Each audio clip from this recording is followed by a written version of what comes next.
മലപ്പുറം പെരുവള്ളൂരിൽ പേവിഷബാധയുണ്ടായതിനെ തുടർന്ന് ചികിത്സയിലായിരുന്ന 5.5 വയസ്സുകാരി മരിച്ചു. പെരുവള്ളൂർ കാക്കത്തടം സ്വദേശി സൽമാനുൽ ഫാരിസിന്റെ മകൾ സിയ ഫാരിസാണ് മരിച്ചത്. പ്രതിരോധ വാക്സിൻ സ്വീകരിച്ചിട്ടും കുട്ടിക്ക് പിന്നീട് പേവിഷബാധ സ്ഥിരീകരിക്കുകയായിരുന്നു. മാർച്ച് 29-നാണ് പെരുവള്ളൂർ കാക്കത്തടം സ്വദേശി സൽമാൻ ഫാരിസിന്റെ മകൾ സിയയെ തെരുവുനായ ആക്രമിച്ചത്. കുട്ടി വീടിനടുത്തുള്ള കടയിൽ പോയി മടങ്ങി വരുന്നതിനിടയിലായിരുന്നു നായയുടെ ആക്രമണം.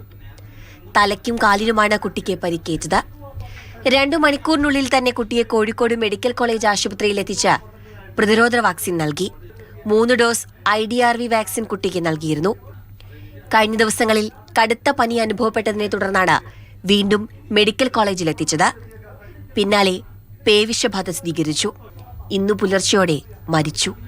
കുട്ടിയുടെ തലയിൽ ആഴത്തിലുള്ള മുറിവുകൾ ഉണ്ടായത് പെട്ടെന്ന് വൈറസ് എത്താൻ കാരണമായെന്നും വീട്ടിൽ നിന്ന് പ്രാഥമിക ശുശ്രൂഷ ഉൾപ്പെടെയുള്ളത് വൈകിയെന്നുമാണ് മെഡിക്കൽ കോളേജ് അധികൃതരുടെ പ്രതികരണം. കുഞ്ഞിനെ സംബന്ധിച്ചിടത്തോളം ഗുരുതരമായ മുറിവുകൾ സ്കാൽപ്പിലും ഉണ്ട്, അതുപോലെ ലിപ്പിലൊരു ചെറിയ മുറിവുണ്ട്, പിന്നെ കാലുകളിലും ഏകദേശം ഒരു 13 മുറിവുകളോളം ശരീരത്തിന്റെ പല ഭാഗങ്ങളിലായിട്ടുണ്ട്.